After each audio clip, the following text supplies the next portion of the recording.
listening to Wildilla, the show where we talk about what's going on in game and some of the news, and you might even hear what me and Brandon are doing in game. You're listening to Wildilla. This is Chris. And this is Brandon. Alright, we're going to talk about what we've been doing in game. I'm going to let you start. Oh, no. I hit 60! Woo! Yay! I beat the game. I hit 60 too! Woo! Yay! Woo! I think last time we talked I had just hit 51, so I went a long ways in a week. Oh, my goodness. Forever. Hours and hours spent on the game. 54. Something like that. Yeah. So what else you been doing? I'm going to start the Oni attunement. Yes, and you're going to do that with me. And then start doing some leather. Just kind of gathering up some leather. Start kind of doing my trade skill. Get my leather working up. But other than that, I did a ZG run. Oh. And I got... can't remember what it's called, the stanchion or something like that. It's a healing wrist piece for the druid, but it's not like the greatest piece or anything. It's just part of the ZG set. Oh, have we told everybody what we're going to be doing when TBC starts? Or we'll do that after we tell what we've been doing. Yeah, but I got that and I got a back piece. 60, I was able to do both of those. Oh. So I'm pretty happy with that. And if we get anything if we ever get in the Oni raid before Tuesday, then you might have even more. Hoping if we can get a tune. Yeah. It should only take about a day. We could probably get it tuned tomorrow, something like that. Yeah, probably tomorrow night. Of course, this episode will be out after, but yeah, I'm planning on streaming it. So go to Heartland PAE on Twitch and go to Brandon's at Bepo_gaming. Hopefully we'll both be streaming it. When we do Oni, I'll definitely stream Oni. Oh yeah, I'm definitely streaming Oni. But you know, I don't mind streaming the getting the attunement. So yeah, I'll stream Oni. As far as the attunement goes, I could probably stream it. But it just depends on how. If we have a group, I'm not going to stream it. I'm just going to try to get through it as quick as possible. Yeah. I think a lot of it, me and you could probably two-man. Oh yeah. Yeah. But what I've been doing is I've just been getting to 60, and then since I hit 60, I've been working on my fishing and cooking. Which my cooking I was working on anyways because I was using the meat and stuff I was getting off my kills. But so I'm trying to get my fishing caught up to it. I'm caught up because my cooking's at 195 or is it 195, and my fishing's at 205. So now all I gotta do is go fishing for the fish I need to get my cooking up, and I'll be good. But what I'm working on right now is mining to get my blacksmithing up, because I looked and the first grades I get in blacksmithing are better than some of the epic quality stuff that's in the game right now. So I'm really not wanting to run too much or raid anything, since the green gear is almost beating a bunch of the epic quality. Now, I'm not saying all the raiding gear is worse than the greens. I'm just saying some of them that I've seen are worse than the greens. But some of the raiding gear is actually, it'll last a few levels. Yeah, some of them will. But I'm not going to, expect the guild I'm in to throw me in a raid right now when I didn't put in the work to get into the raid. No, I want to, I'm trying to get some better gear by getting blacksmithing, so maybe I can go do an Oni yeah, I might get carried a little bit, but I'm going to try my hardest to pull my weight. Yeah. So. I do. And then, so, anything else that we've been doing in game? Really think. Alright. So, after the pre-patch comes out, I'm going to start working on a shaman. Now, I'm not going to play probably the shaman in BC very much. I'm going to mainly do my paladin. And then once I get my paladin to 70 and get him stuff, I'm going to be using him to farm any type of mining nodes or whatever else. I'm actually thinking about switching mining to my shaman, but I'll explain that here in a minute why. But my shaman's going to be a jewel crafter, and so I'm thinking about switching mining to her because I'm going to make it a her. And because my paladin, I want to be an engineer because the goggles that come out engineering, their stats are like some of the best in slot in pre-raid. And so in the gear in blacksmithing is best in slot pre-raid. So that's why I'm thinking about doing that, because I'm not just going to step foot in a raid without having some really good gear. I'm also going to make him make repair bots. Yeah, I'm gonna do repair bots and stuff like that. I'm just going to have drums. Yeah. Now, once BC actually launches, you will see us on a lot the first 4 or 5 days. 4-hour stream first day it comes out. Oh, you hear it. You heard it first. Beepo Gaming will have a 24-hour stream the day it comes out. I'm not. But anyways, you can. But we're going to be running dungeons because when you run dungeons, you get rep for running dungeons up until that what I say honored. But after that, you don't get any more rep for those dungeons until heroics. So you can actually run the dungeons and get your rep up pretty good, and then once it stops, go do quest. And then because your quests go up past that, so one, I didn't want to do quests and get my rep up and then go to dungeons. I want to get the dungeon gear while I'm leveling, and plus after I run all the dungeons, I can go back and do all the quests, and what I would have got for XP once I hit 70, I'll actually get that and more gold. So, and I'm gonna need gold for my flying. Get more gold, so that's the way we're gonna do it until we hit 70, and then go back and quest, and you get more gold per quest. Yep. So we're just gonna do it that way. I'm going to boost my mage to 58 because I'm boosting it a lot. Because I'm going to use the mage for food and water, and he's going to use the lock to make soulstone or to make cookies. Yes, cookies and summons. Yep. So yeah, they'll be fun.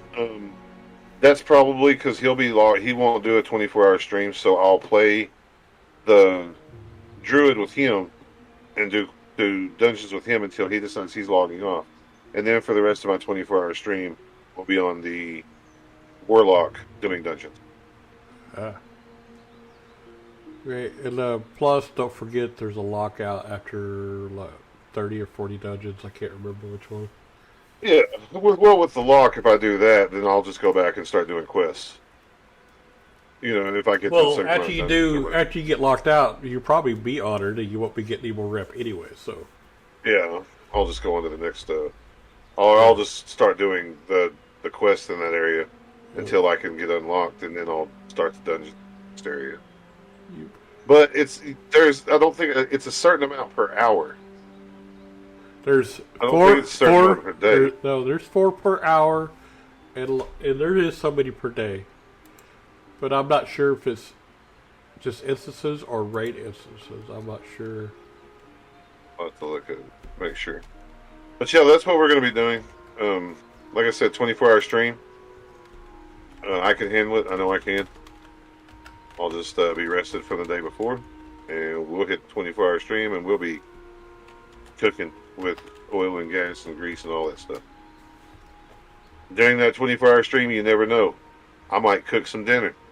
You might see me cook up a World of Warcraft recipe. You never know. Stay tuned. It's going to be lots of fun.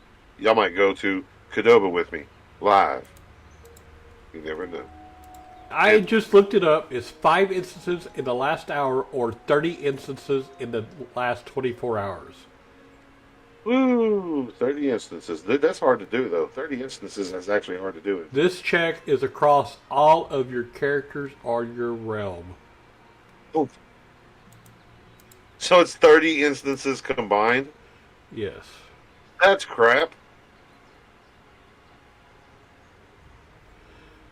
Because there was a blue post Blizzard, you can lick the ball.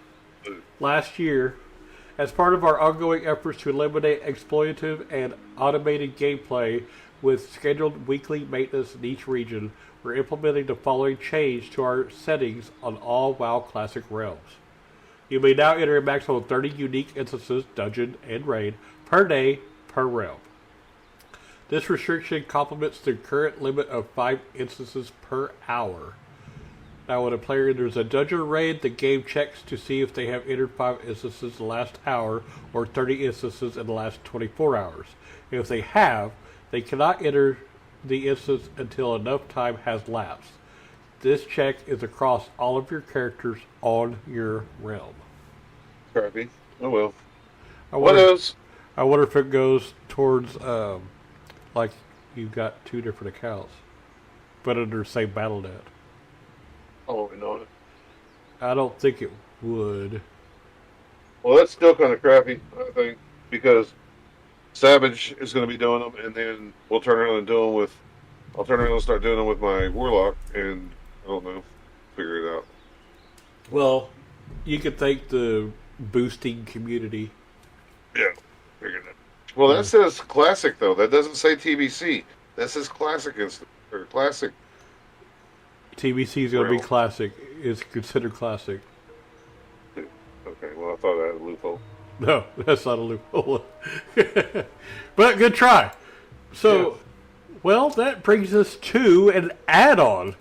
We're going to start bringing add-ons back, and I want to talk about Instance Tracker add-on. Since we're talking about the lockout times, might as well talk about that one. Actually, need to go look that up while you're talking about it, so I can see what's going on with it. I don't know that I'll get it, but I need to look it up. Is it called Nova Instance Tracker? Yep. It's called what? Nova Instance Tracker? I didn't think it was called Nova Instance Tracker, but let me make sure. Because I think it's just called Instance Tracker. Let's see.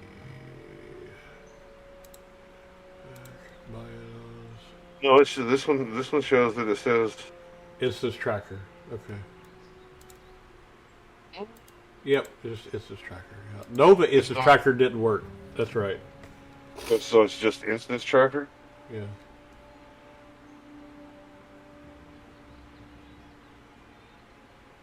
That don't look right. Okay, I'm signing on. One of them didn't work, and so I erased it. Instance Tracker. I got both of them right now. Apparently didn't erase it.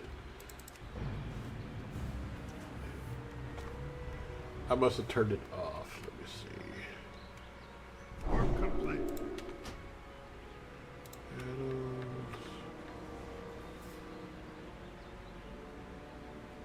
You're both on. I don't know.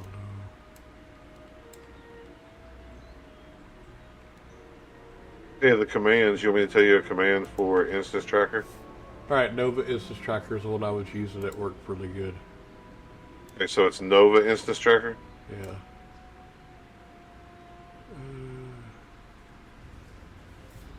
Nova instance tracker. Is it a box?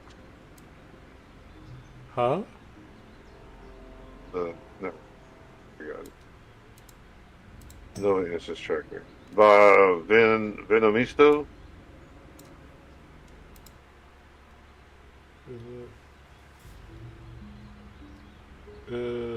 I don't know what you're talking. Nova Instance Tracker. Nova. Yes, I got that. But is it by Venomisto? I have no idea. Let me look. Yeah. Okay. Yep, that's it. Okay. Got it. Alright, now Nova Instance Tracker, all it does is it just tells you what time. Like I have one for Silgrum that I entered 1 day ago, 1 hour ago. So I can actually, if I kept all, that one's already up, it's already expired, and then I can click on the X and delete it. So, because it's already expired, I can actually go back in there again. So, anyways.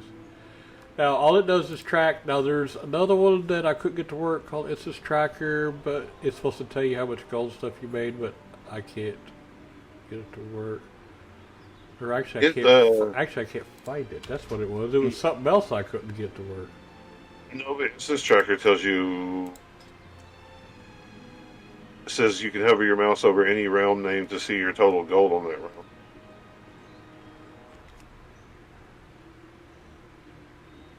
But that's what alt. Yeah, if you hover over Instance Tracker on mine, it says 0 instance in the past hour, 0 instance in the past 24 hours.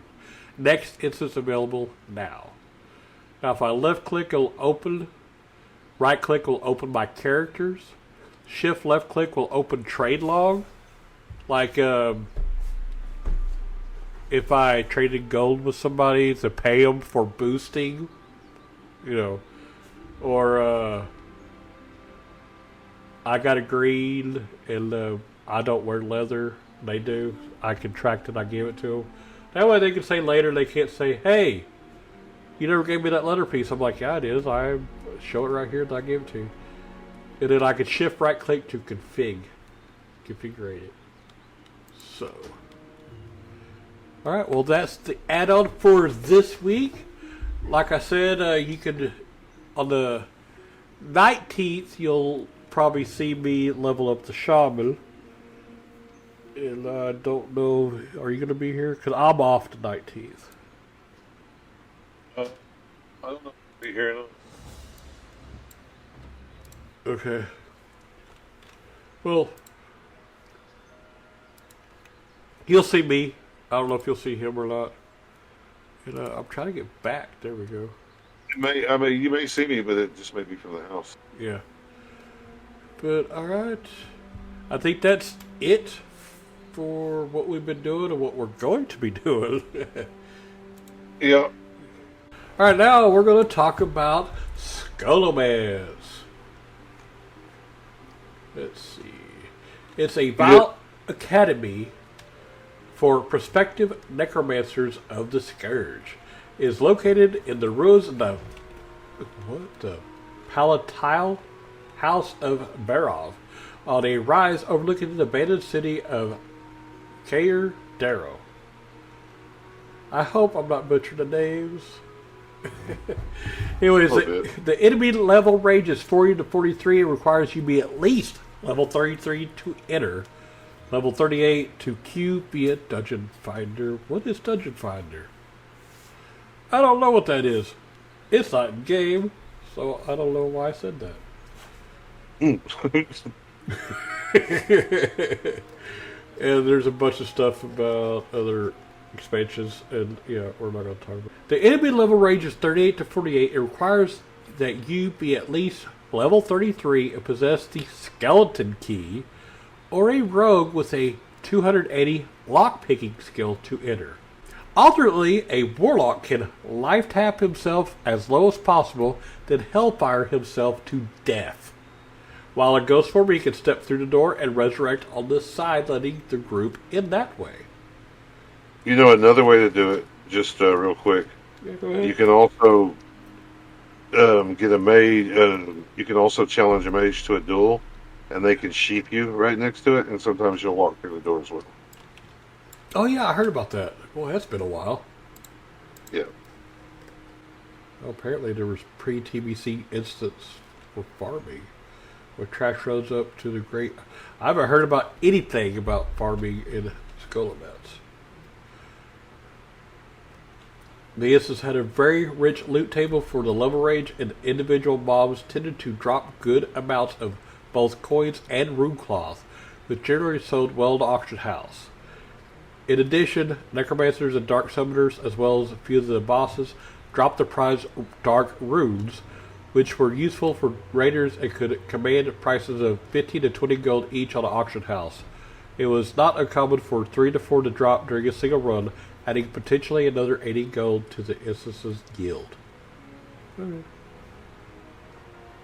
Yes, they did. You can still now run it, and it actually does have some decent drops in it for money. They're still make a decent amount of coin in it. So, all right, so we can talk about the history of Scholomance. Scholomance was founded by the rogue wizard Kel'Thuzad nearly 10 years ago. His cult of the damned renovated the ancient crypts beneath Cair Darrow, an old Erythorian fortress, and turned them into a school for necromancy. The cult used this place to train its mortal agents and prepare to unleash the plague of undeath upon Lordaeron, or Lordaeron. It has been brewing with the young talented wizards and adepts all this time. No one in Lordaeron knew. Originally, the Baerov family of Alterac owned the land and gave it to the cult in exchange for the Lich King's blessing of immortality.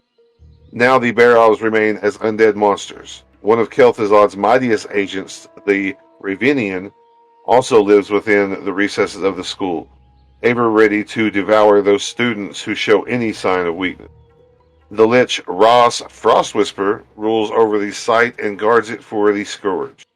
But the mortal necromancer Darkmaster Gandling serves as headmaster of the school, succeeding Araj the Summoner, who was headmaster after Kel'Thuzad. And this is from the World Dungeons on the WoW site. The Scholomance is housed within a series of crypts that lie beneath the ruined keep of Cair Darrow. Once owned by the noble Baerov family, Cair Darrow fell into ruin following the Second War. As the wizard Kel'Thuzad enlisted followers for his cult of the damned, he would often promise immortality in exchange for serving the Lich King. The Baerov family fell to Kel'Thuzad's charismatic influence and donated the keep and its crypts to the Scourge. The cultists then killed the Baerovs and turned the ancient crypts into a school for necromancy known as Scholomance. Though Kel'Thuzad no longer resides in the crypts, devoted cultists and instructors still remain.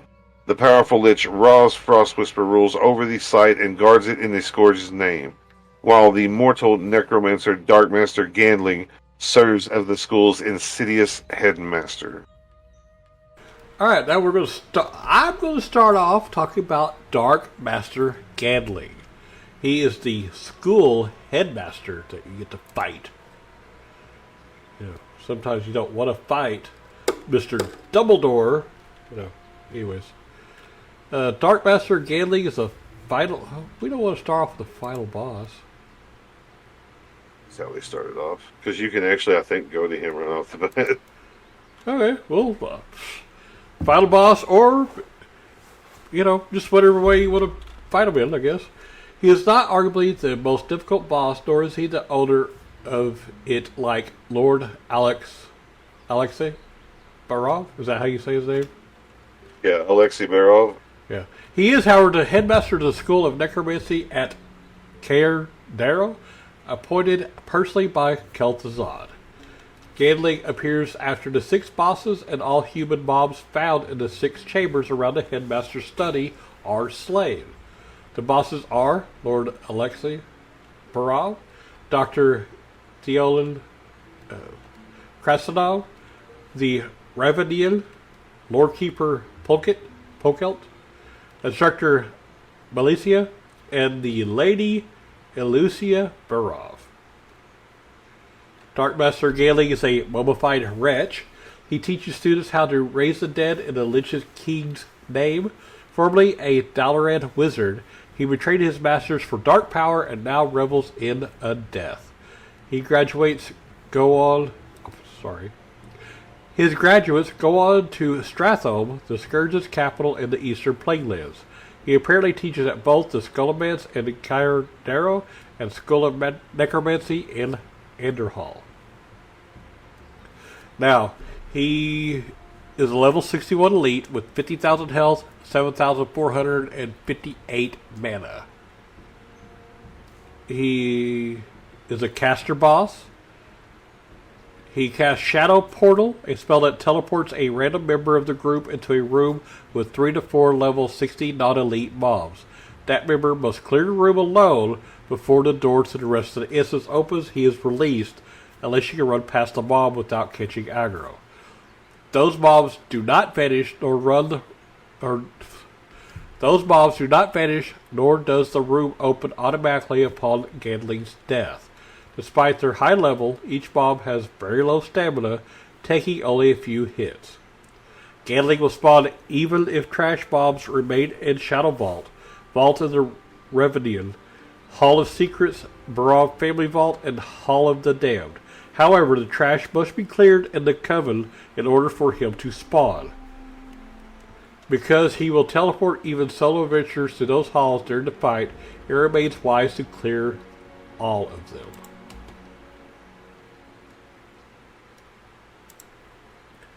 Now, other spells he casts are Arcane Missiles, and then Curse of the Dark Master, which inflicts a curse that reduces the target stamina and strength by 50 for 1 minute.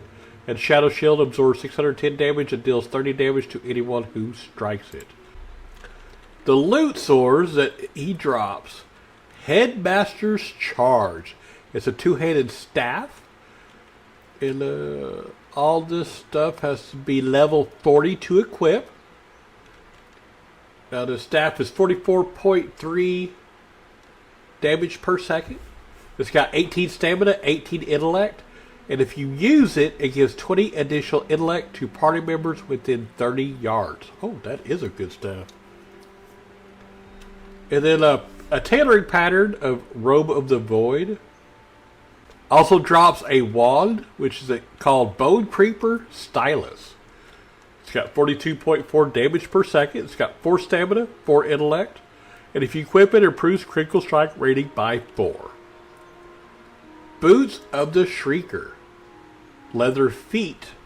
It's got 133 armor with 10 stamina, 10 intellect, 10 spirit. Then a male waist piece called Detention Strap. 178 armor with 8 stamina, 13 intellect, and 8 spirit. And then a ring called Don Mauricio's Band of Domination. It's got 7 stamina, 7 intellect, and it improves critical strike rating by 7. Then a one-handed sword called Silent Fang. It's got 30.4 damage per second. It has a chance on hit. Silences an enemy, preventing it from casting spells for 6 seconds. Stupid and hateful. Like, that's not even fair. Well, if they're a caster, if they're not a caster. No, I'm getting that for my rogue. Dude, that's not right. Yeah. I would definitely get that for a rogue. A rogue with that and then having a mace offhand, because if you're a human and you have the mace, you got the mace skill and you can stun with maces as well. Oh. You'll never be able to cast again. Yeah. Dude, no, it's over. I know what I'm doing. And then a leather chest piece called Tombstone Breastplate. It's got 14 agility, 14 stamina. And if you equip it, it improves critical strike rating by 14. Then a plate wrist called Vigor Steel Band Braces with 208 armor, 7 strength, 7 stamina, and if you equip it, improves hit rating by 7. There's a main hand dagger called Witchblade, 30.3 damage per second. It's got 5 stamina, 7 intellect, and if you equip it, improves critical strike rating by 5. And then it might drop a Corruptor Scourgestone. Next. And I guess I was wrong, guys, so forgive me. I guess that is the last boss you kill. You have to kill all these other bosses, but he's real simple. These other bosses is where the hard stuff's at. So we're not going to talk about them in any certain order that you have to kill them, apparently. And I apologize. I was wrong. But we're going to talk about Raz Frostbuster. Raz Frostbuster was a level 62 elite Lich of the Scourge, overseer of everything that happened in the Scholomance, and a teacher. He watched over and taught all those who rose to the position of Darkmaster. He was a lieutenant and favorite pupil of Kel'Thuzad. He is a mage. That's the character class he plays. So it doesn't tell you a whole lot about him on his little gender reveal there. All right, so Raz Frostbuster was once a human mage from Stormguard. He was a hedge mage, a rogue wizard that never received his formal training from Dalaran. He was among the first to join the Cult of the Damned and quickly advanced through its ranks. He turned himself over to the Lich King when the Scourge invaded, in return for immortality. Upon the ground in Stratholme, within the slaughterhouse, Raz Frostbuster took a dagger to his own neck and cut from one side to the other, all the time with a smile upon his face. His corpse fell onto Menethil's gift, and it is there that the Lich King raised his fallen corpse as a Lich, granting him immortality, while Leonid Bartholomew the Revered looked on. He now spends his time overseeing the operations in the Necromancy School of Scholomance. Magistrate Marduk has a plan to rob the Lich of his powers, return him to his mortal form, and slay him once and for all. Wow. He sounds mean, dude. Yeah. He should be the boss, of what it sounds like. It seems that Raz Frostbuster does not have a phylactery to contain his soul like most liches. Oh, what are those called? Phylactery is what I thought was. Phylactery? Yeah, that may be okay. I'm sorry. That may be it. The soul of the fallen can still be found at Menethil's gift, where he rose a Lich. The soul will cling to a keepsake of remembrance from the Lich's earlier life, and then to the physical form of Raz Frostbuster, restoring his mortality. This is one of the few instances of an undead having his mortality restored. So he has abilities are Fear, Frostbolt Volley. It deals damage to all enemies in the room. Chill Nova deals 675 frost damage and slams everyone in a 5-yard radius back against the wall of his lab. Ooh. Breeze freezes the target in a block of ice, putting him out of action for several seconds. And then he also has Ice Armor. His strategy is not too difficult to kill Raz Frostbuster, as long as the healer keeps the tank alive. He has quite a lot of health. Using the Soulbound Keepsake for the quest can be tricky, as it channels for 20 seconds, has a 15-yard range, and causes threat. However, a competent team should be able to keep him busy for the duration. If you try to solo the conversion process, you may find it a bit difficult, since you usually will cast Ice Block before you are done channeling, which will break the channel. I found if I cast a stun on him at the start of the fight, enough time before he got to the Ice Block spell.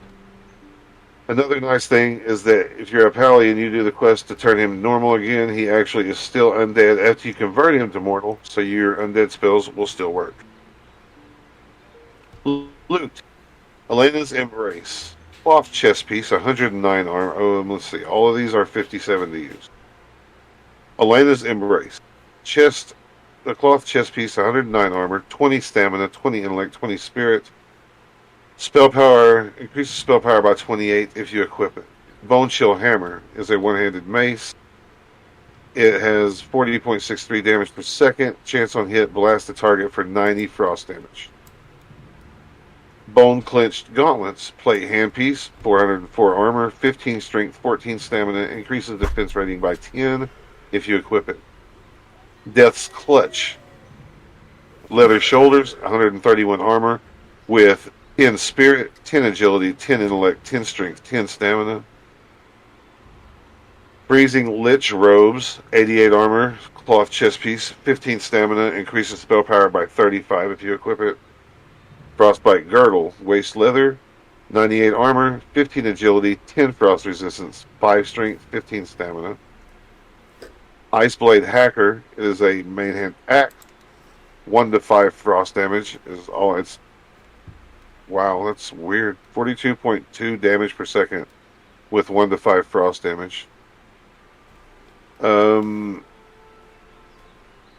Intricately ruined stone shield, offhand. Course shield, 21 armor, 39 block, 8 stamina, increases the block value of your shield by 24 if you equip it. Maelstrom leggings are mail legs, 320 armor, 10 spirit, 20 intellect, 20 stamina, increases spell power by 7 if you equip it. Magister's mantle is a cloth shoulder item, 64 armor, with 6 spirit, 22 intellect, and 6 stamina. Shadowy mail greaves, or male feet, 251 armor with 22 stamina and 10 shadow resistance. Shivery hand wraps, cloth handpiece with 55 armor, 12 stamina, 9 spirit, 12 intellect, increases spell power by 14 if you equip it. There's also a spellbound tome. It's held in the offhand with 6 stamina, 17 intellect, and 3 spirit. There's a recipe for a flask of the supreme power, and can also drop the corrupted scourge stone and the human head of Raz Frostbuster if you're on the quest. Alright, now Dr. Theolon Krastenov. Now, he's also known as the Butcher. He's also a card. He's also a card in Hearthstone. Oh, okay. He's got a lot of loot. Yeah. Sometimes at the bottom it says stuff he might say, but it doesn't listen. Because the first one, he says, "School is in session." Says that in Hearthstone. I figured. Okay. Let's see. Now, he's a level 60 elite human in Scholomance, of course. Krastenov is a servant of Kurtonos the Herald and main torturer and provider of bodies and bodily parts for the Scolomance's necromancy experiments. Some dirty stuff. Yeah. Now, some of the lore, his first victims were recruited from among the household of Kyodaro. Among them were servants of the Baerov family, Eva and Lucian Sarkov. Trapped, and tortured, and maimed for months, they vowed vengeance on Krastenov even beyond the grave. Now, Eva Sarkov describes Dr. Krastenov's tortures.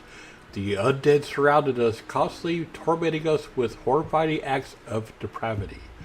Finally, he came in. Sorry. My mind went somewhere else. He introduced himself as Dr. Theolon Krastenov. We came to know him as the Butcher. We finally understood We finally understood what the screams were from. The Butcher exposed us to pain that we did not know existed. He used us in countless experiments to devise a plague. The days turned to weeks. We would have died on that first day had it not been for that cruel bastard keeping us alive through magical means. We feel nothing. Our souls remain here in limbo. We are unable to leave until our remains are found and spirits laid to rest. Ooh. Wonder which book that's from. Feel all dark and evil. I know. Okay, his attacks and abilities. Krastenov is not a necromancer in the strict sense of the word.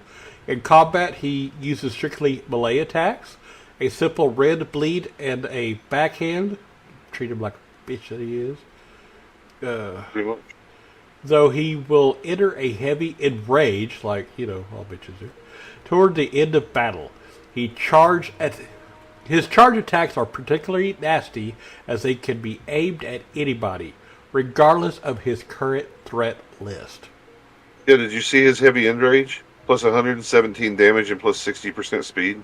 Oh, wow. Yeah. Now, he does have a quote. I just found it. The doctor is in. Is that what he says at Hearthstone? Yes. Alright, now his loot. Now, he has a chance to drop one of the following items. Not guaranteed that he will drop anything at all. Oh, that kind of sucks. Yep.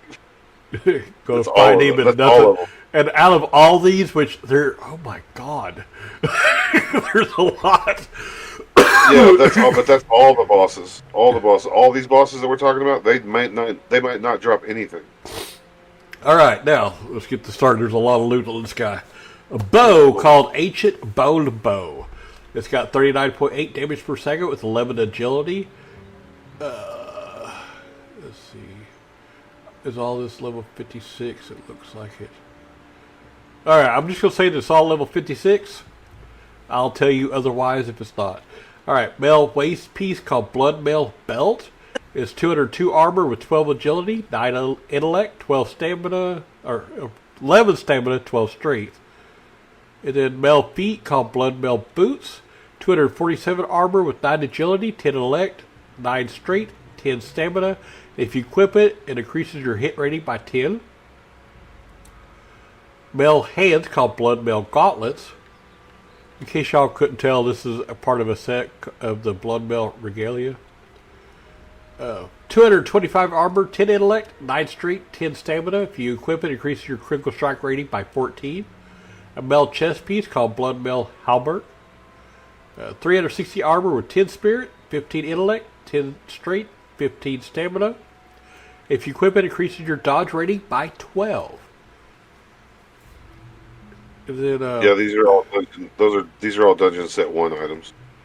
All right, Mail legs called Blood Mail Leggings. 315 armor with 12 agility, 15 intellect, 15 strength, 16 stamina. Cloth shoulder called Burial Shawl. 65 armor with 16 intellect. And if you equip it, increases spell power by 20. Leather chest piece called Cadaverous Armor. 172 armor with 8 agility, 8 strength. And if you equip it, increases attack power by 60. Wow. A leather waist called Cadaverous Belt. 97 armor with 12 stamina. If you equip it, increases attack power by 40. Cadaverous gloves, leather hands with 107 armor with 9 stamina. If you equip it, increases attack power by 44. Leather legs called Cadaverous Leggings. This is all these are part of the Cadaverous garb. Yeah. It was 150 armor, 18 stamina. Leather feet, Cadaverous Walkers with 118 armor with 20 stamina. If you equip it, increases attack power by 24. Now here's some of the Deathbone Guardians. And this was a plate chest called Deathbone Chest Plate with 637 armor. It's got 12 stamina. If you equip it, it increases the defense rating by 25 and restores 5 mana per 5 seconds. Plate hands called Deathbone Gauntlets. 398 armor with 14 stamina. If you equip it, increases defense rating by 15 and restores 4 mana per 5 seconds. I want to guess this is Paladin gear. Yeah. I don't know why I think that, but anyways. Plate waist called Deathbone Girdle with 358 armor. It's got 15 stamina. If you equip it, increases defense rating by 14 and restores 4 mana per 5 seconds. Deathbone Leggings are plate legs with 557 armor. It's got 20 stamina. If you equip it, it restores 5 mana per 5 seconds. It increases defense rating by 20. Plate feet called Deathbone's Sabatons. 438 armor. It's got 9 stamina. If you equip it, it restores 6 mana per 5 seconds. It increases defense rating by 15. There's a ring called Dimly Placent Ring. It's got 7 intellect and a random enchantment. Leather legs called Gull Skin Leggings with 150 armor with 8 spirit, 8 intellect, 20 stamina. A one-handed mace called Hammer of the Vesper. 40.2 damage per second. It's got 7 strength and 12 stamina. A Librum of Divinity, in fact. If you equip it, increases spell power of Flash of Light by 28. Cloth hands called Magister's Gloves. It's got 52 armor. It's got 14 spirit, 14 intellect, and 9 stamina. And this was level 54 to equip it. Cloth feet called Necropyl Boots. It's got 60 armor with 9 spirit, 10 intellect, 15 stamina. And if you equip it, increases spell power by 11. Cloth wrist called Necropyl Cuffs. These are part of the Necropyl raiment. It's got 38 armor with 7 spirit, 11 intellect, and 12 stamina. Necropyl leggings, they're cloth legs. It's got 76 armor with 18 intellect, 12 spirit, 21 stamina. Cloth shoulder called Necropyl Mantle. 65 armor with 9 spirit, 11 intellect, and 17 stamina. Cloth chest piece called Necropyl Robe. It's got 87 armor. It's got 12 spirit, 12 intellect, and 22 stamina. If you equip it, increases spell power by 8. And then a totem called Totem of Sustaining. If you equip it, increases spell power of Lesser Healing Wave by 53. And this one counts. 16. And this one, oh yeah, it requires level 60. I was 3. It requires level 60. It counts as an air, earth, fire, and water totem. So you only had, I don't know that much about shamans. Does that mean you only have to have that in there and you can cast any of your spells? Like, only have to have that totem? Like, don't you have to have the fire totem in order to cast, like, flame shock, and the earth totem in order to cast earth shock, stuff like that? So that counts as all of them. That would mean you only have to have that totem in your bag. I think it means you can only, because each totem is in your bag, you can only lay down as one of each. Yeah, that's what I'm saying. So you don't have to, but what I'm saying is you have like an earth totem, an air totem, a fire totem, which, and then when you lay those down, it has whatever you're using the spell. Okay, so you wouldn't have to carry those anymore. You could put those in your bank and just carry this one, so you could free up 3 bag slots, right? No, because this counts as all of them. No, if you lay this one down, it doesn't do all of those. This means that if you lay down your healing stream totem for the air, or I think that's water actually, and what's the one where you hit more? Fury? Yeah, Wind Fury totem, that's air, and the Siri totem was fire. You don't have an earth totem down. I think you put this one down and it counts as your earth one. Because there's several different fire ones, there's several different earth ones, several different air ones, and several different water ones. Yeah, but I think I'll try to explain it better when we're off stream. Oh, I think I know what you're talking about. Those are spells. Those are spells. And this is just a totem that goes in your bag is what you're talking about. I know what you're talking about now.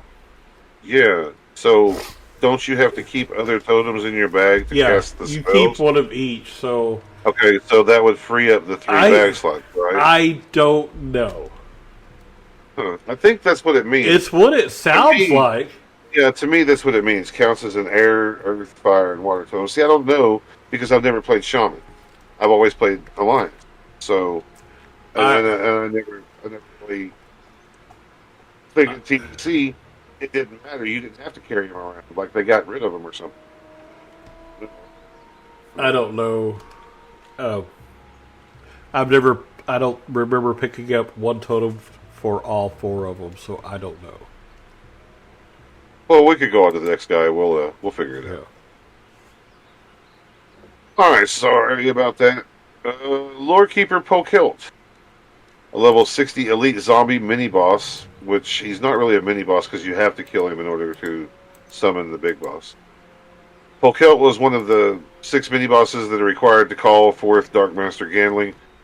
Was Hilt notable among them in that he was the only one of the 6 that did not drop a Corruptor's Scourge Stone. As we can tell from his name, he was once the Keeper of Knowledge that has sadly been lost, however, as he became a shambling, unintelligent monster. And he's actually a Hearthstone card, too. But, Spellstones and abilities. Corrosive Acid reduces target's armor by 960. Noxious Catalyst reduces nature resistance by 88. Volatile Infection, 400 to 500 nature damage to the target and target's allies. His loot, Lordkeeper Hilt had a chance to drop this stuff.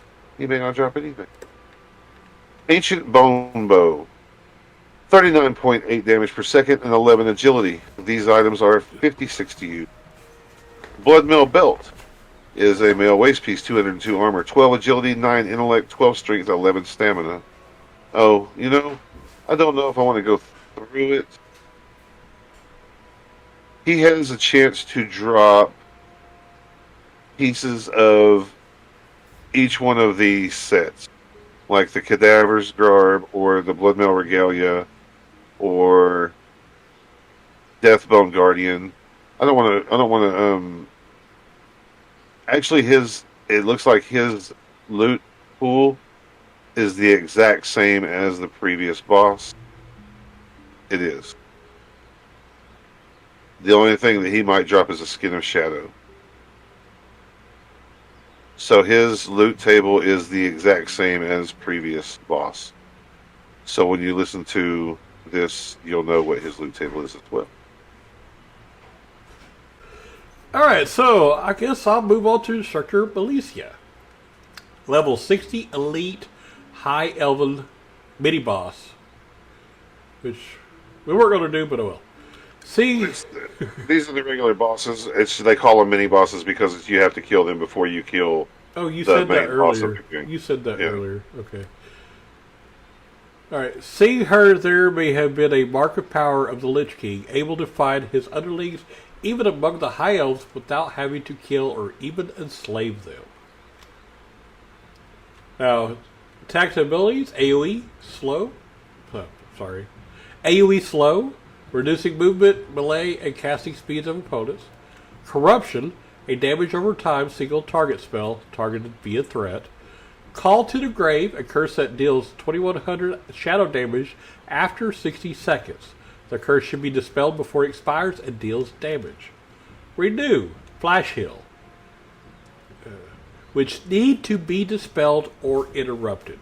So, the strategy on this one, to defeat her, use Warlocks, Hunters, and Priests to drain her mana so that she will have no choice but to melee with her staff. So, the table is the same as the last two. But no Scourge Stone or whatever. So we're going to move on to Vectus. Vectus was a skeletal mage and one of the main necromancy teachers of Scholomance, School of Necromancy. Vectus developed the plagued dragonblight found inside Scholomance, which he got by paying Tinky Steamboil in the Burning Steps money for eggs out of black rocks. So the strategy for him, it doesn't really give any what he does, because it doesn't really matter. And he's not a Hearthstone card. What? Strategy. The Dawn's Gambit can transform Vectus neutral students in the viewing room into hostile skeletons. This can be done safely from one of the room's corners of the entrance. The skeletons are rather weak, so some fine AoE could take care of them. After taking care of all of the students, you can pull and easily kill Marduk Blackpool alone before turning your attention to Vectus. Vectus has a fire aura that deals damage to players within melee range. If you don't have the Dawn's Gambit, you can still turn him hostile by attacking Marduk. His loot is Dark Advisor's Pendant. These are 56 to use.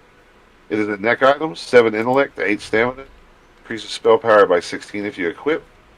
Skull Smoke Pants, Cloth Legs, 76 armor, 5 shadow resistance, 10 fire resistance, 20 intellect, 20 stamina.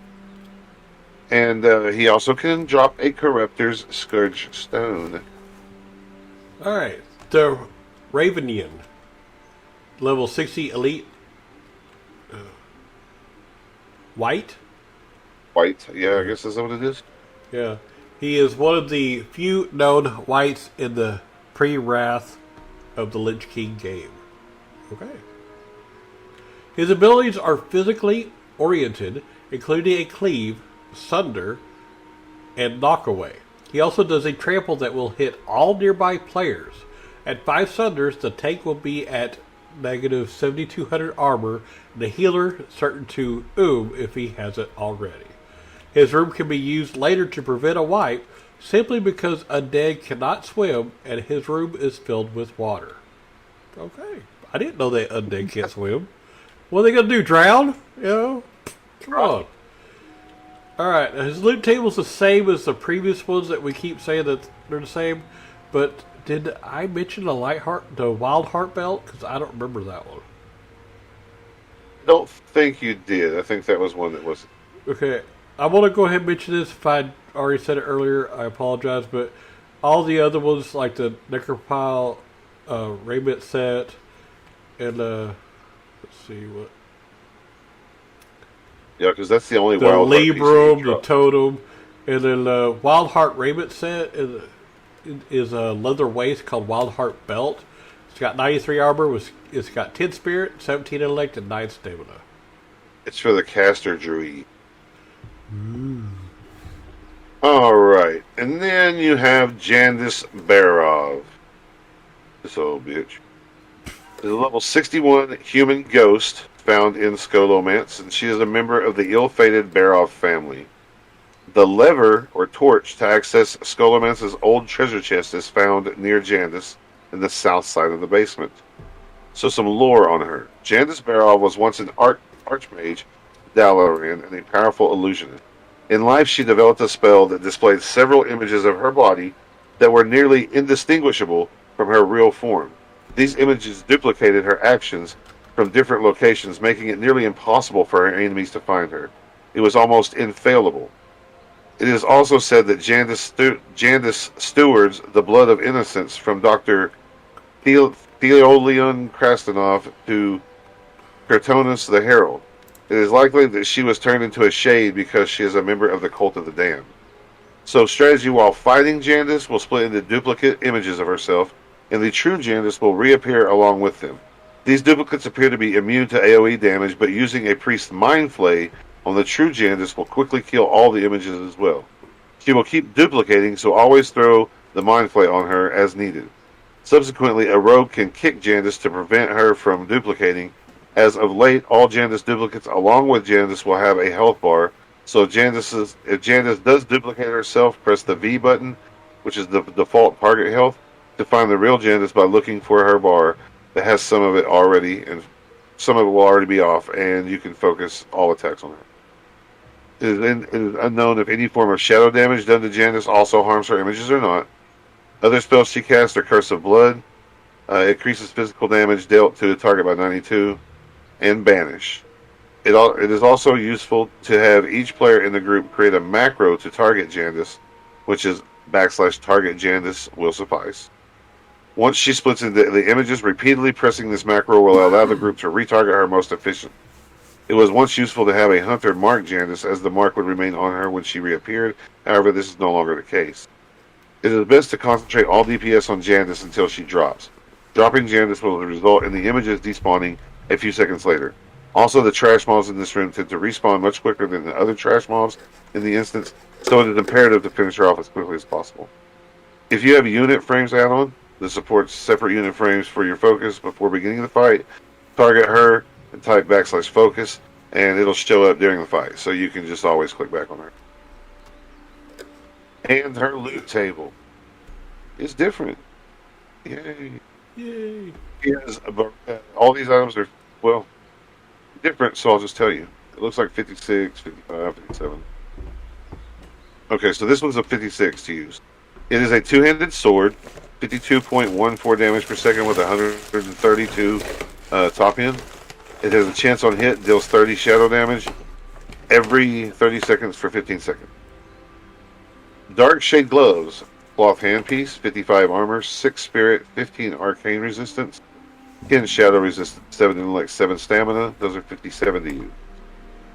Dreadmist Mantle, shoulder cloth, 9 spirit, 15 intellect, 14 stamina, 55 to use.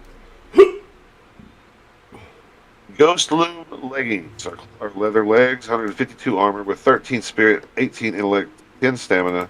Restores 6 mana per 5 seconds. If equipped, level 57 to use. Phantasmal Cloak, 114 armor back piece, 12 strength, 11 stamina, 57 to use. Royal Cap Spalders, male shoulder, 274 armor, 8 stamina, 9 intellect, 13 spirit. Increase spell power by 14 if you equip, 57 to use. Staff of Metanoia. Metanoia. Two-handed staff, 53.1 damage per second, 15 stamina, 15 intellect, 13 spirit. Increases spell power by 19 if equipped, 57 to use. Wraith Plate Leggings, leather plate legs, 696 armor, 20 stamina.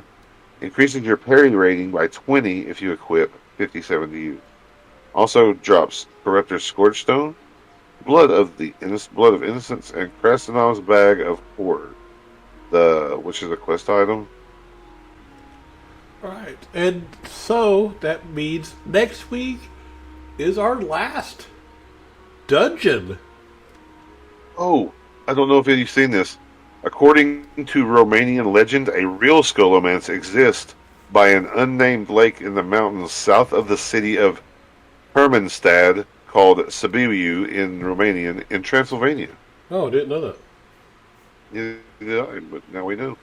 But, alright, we're going to talk about our last dungeon next week. Do you know which one's left?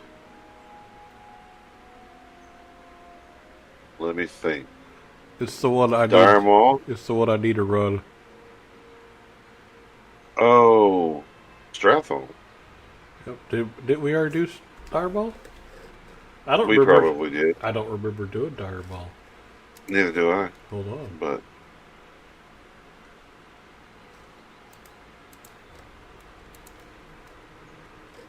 counting us around. We did not do Direball. How did I So miss? Why did I miss that one? I don't know, but I guess we'll talk about Direball. Wait, hold on.